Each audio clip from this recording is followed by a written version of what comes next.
नमस्कार, स्वागत है आपका एबीपी गंगा में। मैं हूं आपके साथ प्राची पारशर। गंगा प्राइम की शुरुआत करेंगे बड़ी खबर के साथ। आगरा से बड़ी खबर है, जहां नहीं थम रहा है कोरोना का सिलसिला। सब्जी वाले की रिपोर्ट अब पॉजिटिव आई है। सब्जी वाले के परिवार को क्वारंटीन कर दिया गया है। 1 किलोमीटर का इलाका सील कर दिया गया है। सदर क्षेत्र में सब्जी वाला पॉजिटिव निकला है। तो ये बड़ी खबर आपको आगरा से बता रहे हैं, जहां एक सब्जी वाला कोरोना पॉजिटिव निकला है। और नितिन मेरे सहयोगी इस वक्त जुड़ गए ज्यादा जानकारी के साथ। नितिन, अब एक सब्जी वाला कोरोना पॉजिटिव आगरा में निकला है। पहले से ही आगरा में स्थिति बेहद खराब है। कितना खतरनाक ये, और प्रशासन अब क्या कदम उठा रहा है? देखिए प्राची, सब्जी वाला इससे पहले भी जो सब्जी विक्रेता वो कोरोना संक्रमित निकल चुके हैं और सबसे ज्यादा चिंता यही बढ़ा रहे हैं, क्योंकि ऐसी स्थिति में ये ट्रेस कर पाना मुश्किल होता है कि एक सब्जी विक्रेता से किस किसने सब्जी ली है, कौन कौन इसके संपर्क में आया है। तो जो कॉन्टैक्ट ट्रेसिंग होती है वो बड़ी मुश्किल हो जाती है और उससे कोरोना संक्रमण फैलने का खतरा काफी ज्यादा, कई गुना बढ़ जाता है बनस्पत जब किसी एक इंडिविजुअल ऐसे व्यक्ति के को उसका संक्रमण होता है जो केवल अपने लॉकडाउन पीरियड में अपने परिवार के संपर्क में है। तो ऐसे में अब एक सदर क्षेत्र में सब्जी वाला कोरोना पॉजिटिव निकला है। उसके इलाके को सील कर दिया गया है और उसके परिवार के तमाम सदस्य हैं उसको भी क्वारंटीन कर दिया गया है। वो उनकी भी सैंपलिंग होगी। और सबसे बड़ा चैलेंज यही है कि आगरा में अब सब्जी वाला है, जो दूध वाले हैं, जो लोग इसेंशियल जो सामान की सप्लाई कर रहे हैं, वो लोग अगर कोरोना पॉजिटिव पाए जा रहे हैं तो ऐसे लोगों से सबसे ज्यादा पूरे समाज को सबसे ज्यादा चैलेंज है। और अब इसके लिए प्रशासन ने नया निर्णय लिया है कि जितने लोग सब्जी बेचेंगे या दूध बेचेंगे या जो भी लोग बिल्कुल नितिन, देखिए चुनौती तो है। नितिन, आप बने रहिए हमारे साथ। इस बीच एक और बड़ी खबर आ रही है आगरा से ही, जहां इलाज के अभाव में एक व्यापारी की मौत हो गई। कपड़ा व्यवसायी मुकेश गोयल की मौत हो गई है। इलाज के अभाव में 6 लोग आगरा में दम तोड़ चुके हैं। आगरा के अफसर मीटिंग में व्यस्त हैं। निजी अस्पतालों में इलाज नहीं मिल पा रहा है। तो आगरा के जो हालात हैं वो लगातार बिगड़ रहे हैं। एक तरफ कोरोना कैपिटल आगरा बन चुका है, तो वहीं दूसरी तरफ स्वास्थ्य सुविधाएं पूरी तरीके से ठप पड़ी हैं। किसी को कोई अगर बीमारी हो रही है तो उसे अस्पताल में इलाज नहीं मिल पा रहा है। और ऐसा ही एक और मामला आगरा से सामने आ गया है, जहां कपड़ा व्यवसायी की मौत हो गई है। इलाज ना मिलने के अभाव में मौत हो गई है और अब तक 6 लोग दम तोड़ चुके हैं। नितिन, हमारे संवाददाता जुड़ गए ज्यादा जानकारी के साथ, बने हुए हैं लगातार। नितिन, आखिर आगरा में हो क्या रहा है? तमाम तरीके के सवाल उठ रहे हैं। सीएम योगी की पैनी नजर है, निर्देश दिए जा रहे हैं, नोडल अधिकारी तैनात हैं, उसके बावजूद हालात नहीं सुधर रहे हैं। 6 मौत अब तक हो गई।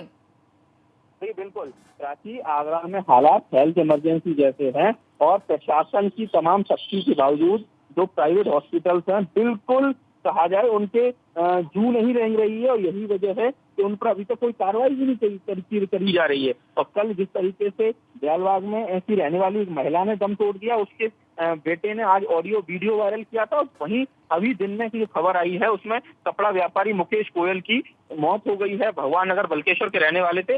रात में अचानक उन्हें सांस लेने में दिक्कत हुई। सुबह जब उनको जिला अस्पताल ले जाया गया और लेकिन वहां 1 बजे तक कोई उपचार नहीं हुआ। ऐसे में वो बेहोशी की स्थिति में पड़े रहे। उसके बाद प्राइवेट नर्सिंग होम ने भर्ती करने से मना कर दिया और उसके बाद उनकी मौत हो गई है। और अब कुल मिला के कहा जाए आगरा में सिस्टम पूरी तरह से लचर नजर आ रहा है, पंगु नजर आ रहा है, कोलैप्स नजर आ रहा है। बिल्कुल नितिन, और इन मीटिंग्स का क्या फायदा होगा आगरा में, ये देखने वाली बात है। और अब क्या बड़े कदम आगरा में उठाए जाएंगे, ये भी जरूर देखने वाली बात होगी। शुक्रिया आपका तमाम जानकारी के लिए नितिन।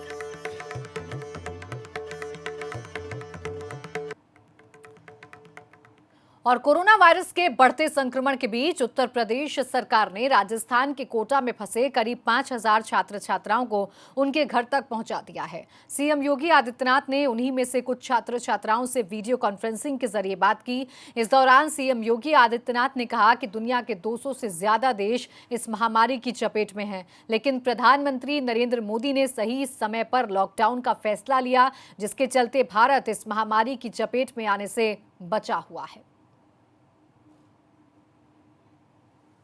मेरे सामने दूसरा चैलेंज था कि जो हमारे छात्र हैं, जो विभिन्न प्रतियोगी परीक्षाओं की तैयारी के लिए, कोई आईआईटी की तैयारी कर रहा है, कोई नीट की तैयारी करने के लिए कोटा गया है और परिवार से दूर कोटा में रह करके उनके सामने जो परिस्थिति है लॉकडाउन के दौरान, ऐसे 11,500 से अधिक अपने उन युवा साथियों को सुरक्षित इस माहौल में उनके घरों तक पहुंचाने की कार्रवाई करना एक चैलेंज था, लॉकडाउन था।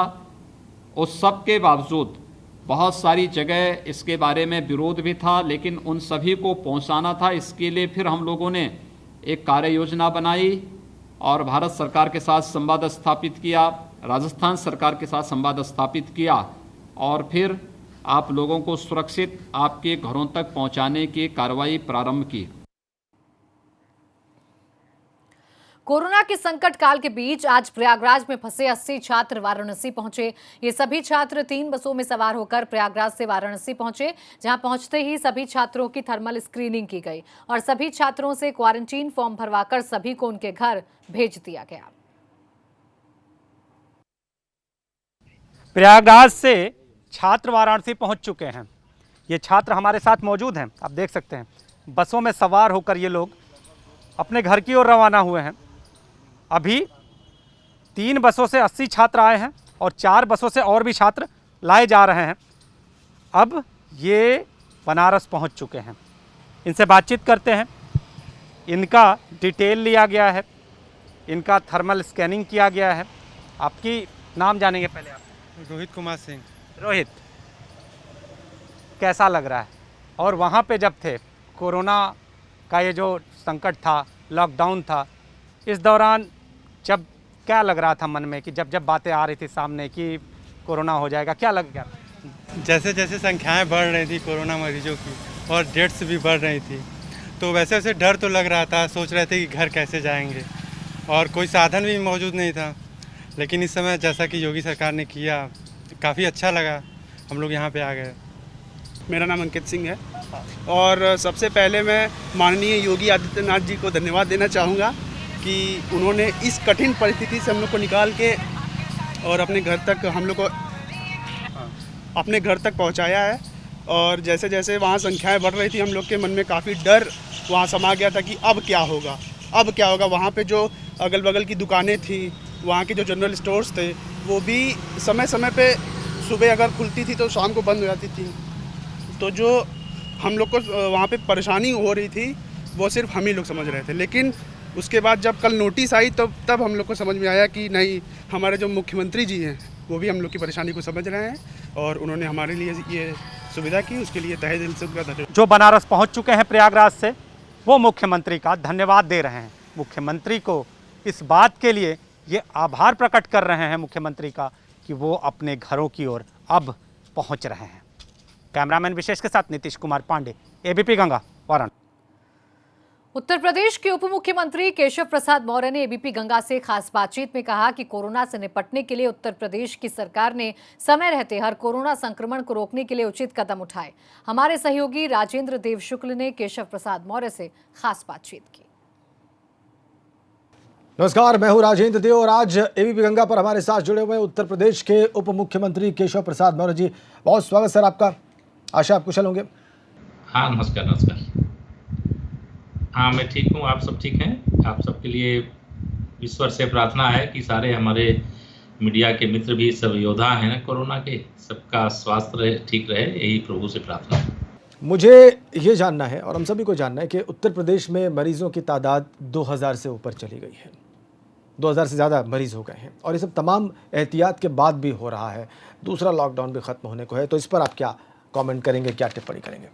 देखिए, 2000 से ऊपर जो कोरोना गए हैं उसमें 1000 से ऊपर संख्या तबलीगी जमात से संबंधित लोगों की है। बड़ा कारण मैं मानता हूं कि जमात से संबंधित लोग हैं और उनके कारण संक्रमण को विस्तार मिला है। लेकिन उत्तर प्रदेश सरकार ने माननीय प्रधानमंत्री श्री नरेंद्र मोदी जी के नेतृत्व में भारत सरकार के मार्गदर्शन में समय अनुसार हर वह कदम उठाए हैं, प्रभावी कदम उठाए हैं, जिससे उत्तर प्रदेश जैसे देश के सबसे बड़े राज्य में संक्रमण उस रूप में विस्तार नहीं कर पाया है जैसी आशंका थी, जैसी संभावना थी, और इसको काफ़ी कुछ नियंत्रित करने में हमें सफलता मिली है। लॉकडाउन की सफलता के कारण हम ये मानते हैं कि नंबर 2000 की सीमा में सिमट गए।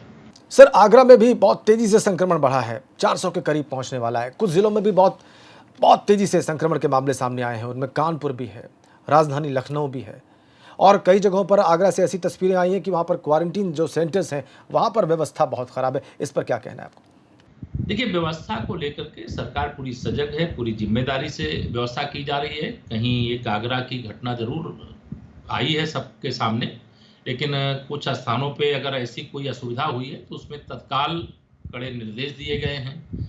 जो अधिक इस प्रकार से प्रभावित जिले हैं, उन जिलों में मतलब डीएम और कमिश्नर आदि तो लगे ही हैं, लेकिन हाई लेवल के मतलब आईएएस अफसर भी गए हैं, आईपीएस भी गए हैं, स्वास्थ्य विभाग के भी अधिकारी गए हैं। और जब से यह सारे अधिकारी वहाँ नोडल अफसर के रूप में ऐसे अधिक प्रभावित जिलों में गए हैं, तो स्थिति काफ़ी कंट्रोल में है, व्यवस्था काफ़ी ठीक हो गई है।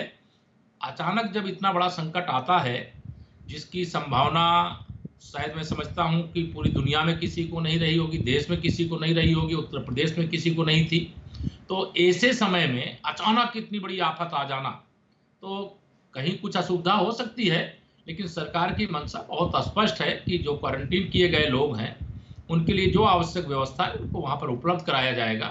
किन परिस्थितियों में ऐसा हुआ उसको जांच लेंगे। अगर किसी ने जानबूझ करके कोई इस प्रकार से गड़बड़ किया है तो उसमें जो कार्रवाई करना होगा कार्रवाई करेंगे। लेकिन इस समय हमारा प्रयास है कि संक्रमण से मुक्त उत्तर प्रदेश हो, संक्रमण से मुक्त हमारा देश हो, और ये यहाँ जो क्वारंटीन किए गए लोग हैं इनकी जांच करा करके ये जहाँ के रहने वाले हैं प्रदेश में, इनको वहाँ पर भेजा जाए।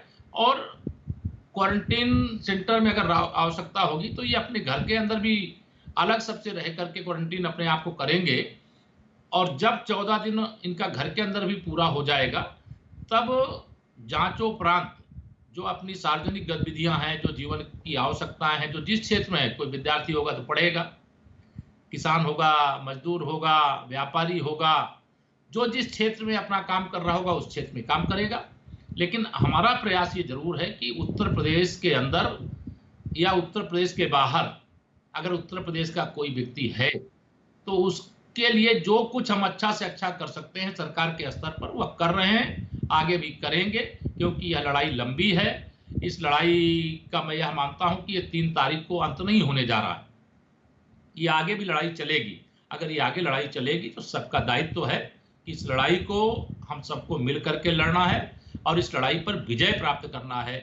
और जो दुनिया के अंदर चीन के प्रति गुस्सा पैदा हुआ है, नाराजगी पैदा हुई है, चीन से लोग अपने आप को अलग करके दूसरे देशों में लेकर के जाना चाहते हैं, तो जब चीन से कोई निकल करके अगर अपना कोई दूसरा ठिकाना बनाना चाहे तो वह ठिकाना हिंदुस्तान हो और हिंदुस्तान में उत्तर प्रदेश हो, इसके लिए भी हम तैयारी कर रहे हैं। अच्छा, इस दौरान अर्थव्यवस्था पटरी से उतर गई है। अर्थव्यवस्था पर तमाम लोग बहुत चिंतित हैं, अपने रोजगार को लेकर बहुत चिंतित हैं, पूरी दुनिया में चिंतित हैं, भारत में भी हैं और जाहिर सी बात है प्रदेश में भी हैं। तो इस नई स्थिति से आप कैसे निपटेंगे, क्या सरकार की योजना है? देखिए, हमारी तरफ से लगातार ये प्रयास किया गया कि छात्रों की पढ़ाई, अगर कोई बीमार है तो उसको दवाई, कोई मजदूर कामगार है तो उसको रोजगार, कोई हमारा किसान है तो उसकी फसल आदि की खरीद आदि करके उसको जो भी जरूरत है उसको वह चीज़ उपलब्ध कराना। व्यापारी जो हमारा है वो अपना व्यापार करे, जो उद्योगपति हैं अपने उद्योगों का संचालन करें, जो सरकारी क्षेत्र में निर्माण के कार्य हो रहे हैं वो तीव्र गति से आगे बढ़ें। लेकिन इन सभी कामों को करते हुए और अगली बड़ी खबर वाराणसी से, जहां कोरोना को लेकर जिलाधिकारी ने निर्देश जारी किए हैं। 29 अप्रैल को व्यावसायिक गतिविधियां बंद रहेंगी, दुकानें, मंडी, होम डिलीवरी भी बंद रहेंगी। कोरोना संक्रमण को देखते हुए ये फैसला लिया गया है। तो ये बड़ी खबर आपको बता दें वाराणसी से, जहां कोरोना को लेकर जिलाधिकारी ने निर्देश दिया है। 29 अप्रैल को व्यावसायिक गतिविधियां बंद रहेंगी। मुस्लिम सब्जी विक्रेताओं पर दिए अपने विवादित बयान पर देवरिया से भाजपा विधायक सुरेश तिवारी ने अपनी सफाई दी है। सुरेश तिवारी ने कहा है कि कुछ लोगों ने उनसे शिकायत की थी कि मुस्लिम समुदाय के कुछ सब्जी विक्रेताओं से ऐसे मामले सामने आए हैं जिसमें वो सब्जी और फल पर थूक लगाकर बेच रहे हैं, जिस पर उन्होंने कहा था कि ऐसे लोगों से सब्जी ना खरीदें, लेकिन उनके इस बयान को तोड़ मरोड़ कर पेश किया जा रहा है। ना, एक 17-18 तारीख के लगभग हम अपने क्षेत्र में गए थे। क्षेत्र में जाके नगर पालिका में गए। नगर पालिका में कुछ 10-12 लोग थे। बातचीत होने लगा इसी पर, लॉकडाउन के ऊपर। तो हमारे पास समस्या आई जनता का कि सर ये लोग जो सब्जी वब्जी बेच रहे हैं मियाँ लोग, वो थूक लगा दे रहे हैं, थूक दे रहे हैं और वैसा बेचते हैं। तो मैंने कहा कि ये तो दूसरा, उसमें हम कुछ कर नहीं पाएंगे, लेकिन एक है कि आप उन लोगों से सब्जी मत लो। सब्जी नहीं खरीदेंगे, अपने हाथ में है, तो आप कोरोना से बचेंगे। यही मैंने कहा और इसको वायरल लोग करके बड़ा बना रहे हैं। जब जनता मेरे से पूछ रही है कि क्या किया जाए, तो क्या बोले एक विधायक, क्या बोले? वही अपने हाथ में है कि भाई उनसे सब्जी मत लो। 24 मार्च से देश में लागू लॉकडाउन के बाद सरकार ने सभी से अपील की थी कि जो भी जहां भी है वहीं रहे, लेकिन तमाम बंदिशों के बावजूद लोग वायरस के खतरे को नजरअंदाज करते हुए लोगों का अपने घरों के लिए पलायन जारी है। ऐसा ही एक मामला गाजीपुर से सामने आया, जहां करीब 30 लोग प्यास से लदी एक ट्रक में सवार होकर महाराष्ट्र से गाजीपुर पहुंच गए। ये सभी लोग चोरी छिपे गाजीपुर के मनिहारी ब्लॉक पहुंचे थे, लेकिन इस मामले की खबर लगते ही प्रशासन की टीम मौके पर पहुंच गई और सभी लोगों को एक इंटर कॉलेज परिसर में क्वारंटीन कर दिया गया। हमारे पास अन्य प्रांतों से 10 लोग हमें हैदराबाद से आए हुए रास्ते पे मिले। उनको हमने क्वारंटाइन किया है, उनका चिकित्सीय परीक्षण कराया है और 32 लोग ऐसे हैं जो महाराष्ट्र से इसी तरह के वाहनों में आते हुए हमें मिले हमारे जनपद की सीमा पर। हमने उनको भी लिया है और उनको उनका चिकित्सीय परीक्षण कराते हुए उन्हें। और इस वक्त एक बड़ी खबर आगरा से, जहां पुलिस लाइन में कोरोना से दहशत का माहौल है। मेस के 2 फॉलोअर कोरोना पॉजिटिव हैं। 90 पुलिसकर्मियों को होम क्वारंटीन किया गया है। मेस में खाना ना खाने के भी निर्देश दिए गए हैं। तो आगरा, जो कि कोरोना कैपिटल लगातार बनता जा रहा है और वहां के हालात लगातार बिगड़ते जा रही हैं, तमाम कोशिशों के बावजूद भी कोई फर्क आगरा में नजर नहीं आ रहा है। वहां पुलिस लाइन में भी अब कोरोना से दहशत है। मेस में 2 फॉलोअरों को कोरोना पॉजिटिव निकलने के बाद 90 पुलिसकर्मियों को क्वारंटीन किया गया है और सभी को मेस में खाना ना खाने के निर्देश दिए गए हैं। एहतियातन ये कदम उठाया गया है।